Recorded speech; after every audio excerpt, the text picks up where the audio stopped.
Sadgurunath Maharaj Ki Jai, and welcome to Jagadambe Reads the Holy Books of India, ShrimadBhagavatam54. As you may remember, Daksha got himself in a snit because Mahadev didn't honor him at the yagna. I'm sorry I gave my daughter to this boor. I made a mistake in giving her away to an unworthy person. He is not well behaved, he is unclean, he is ignorant of the rules of conduct, he is proud. To such a man I've given my child.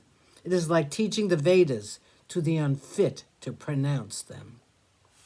He lives in the burning ground surrounded by pretas, bhutas, and pishachas. With his hair all matted and wild, he wanders naked in the burning ground. He laughs a while and weeps a while like one demented. He smears himself with the ashes from the funeral pyre and wears a garland made of human skulls. His ornaments are human bones. He is Ashiva, and he calls himself Shiva.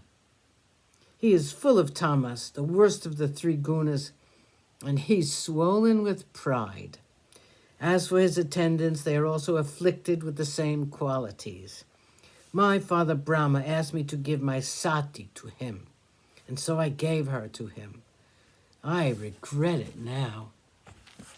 Daksha took water in his hand and began to curse Mahadev. He said, this Mahadev, the worst of all gods, will not receive any more of a share of the yagnas like Indra, Upendra, and the other gods do. Having cursed Mahadev, Daksha did not tarry there even for a moment more. He went back to his home. Nandikeshwara, the ardent bhakta of Mahadev, was very angry with Daksha, who had treated the Lord so badly. The slight to his master was too much.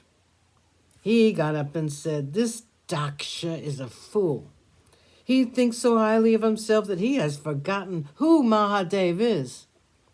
A man who can be so ignorant of the true nature of Mahadev is really unfortunate. He will from now on stray away from the grace of the Lord.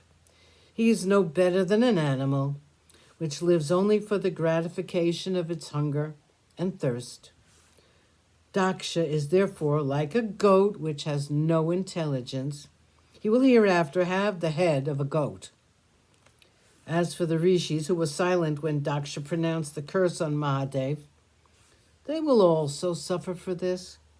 These many followers of Daksha will hereafter go through the cycle of births and deaths.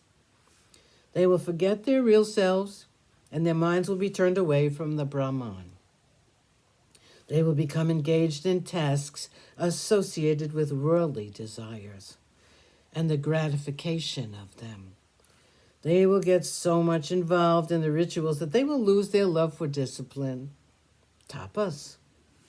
They will become susceptible to flattery.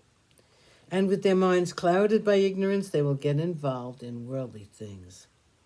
They will have to beg for their food. This is the curse I pronounce on the supporters of Daksha. Bhrigu, the chief of the rishis assembled there, was beside himself with anger at the words of Nandikeshwara. He said, I curse the followers of Mahadev.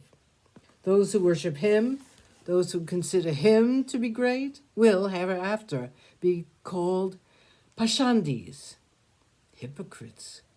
They will not be initiated into the rites prescribed by the Vedas, and they will oppose the Vedas. They will be unclean and foolish. They will wear their hair matted like Mahadev. They will wear ornaments made of bones, and they will smear ashes on their bodies like their master.